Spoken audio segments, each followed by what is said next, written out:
آپ صلی اللہ علیہ وسلم نے اس صحیح بخاری کی حدیث کے اندر فرمایا ہے کہ قیامت کے قریب کے حالات کو بیان کرتے ہوئے یاجوج ماجوج کے نکل جانے کے بعد بھی حج اور عمرہ جاری رہے گا، لوگ حج عمرہ کرتے رہیں گے،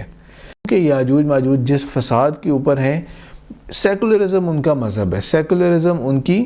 تھاٹ ہے، ان کے لیے ایک طرح کا ریلیجن کا لیول رکھتے ہیں، اور اس کے مطابق، اس تھاٹ کے مطابق حج عمرے کے اوپر کوئی پابندی نہیں ہے۔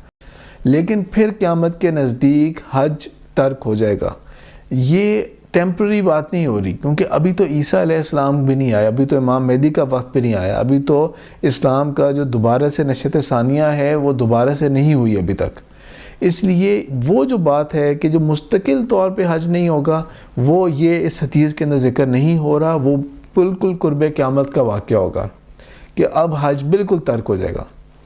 یہ ایک ٹیمپرری ہوگا۔ تاریخ کے اندر بہت دفعہ اس طرح ہوا ہے کہ حج کسی نہ کسی وجہ سے کوئی نہ کوئی ڈسٹربنس آئی ہے۔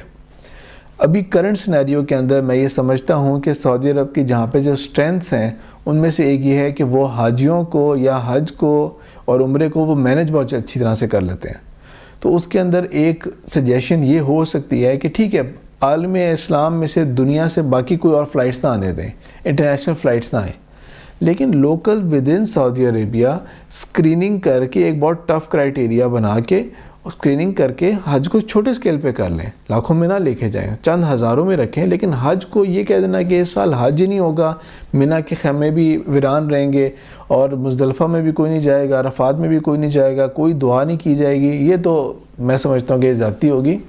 اس کو بہت لیمیٹڈ سکیل پہ اور انٹرنل رکھ لیں۔ سعودی عرب صرف اپنے چند لوگوں کو، چند ہزار لوگوں کو الاؤ کرے، بہت چھوٹا سکیل کر لیں، 5000 کر لیں سکیل، 10,000 کا سکیل کر لیں، اسکریننگ کے بعد وہ کریں گے۔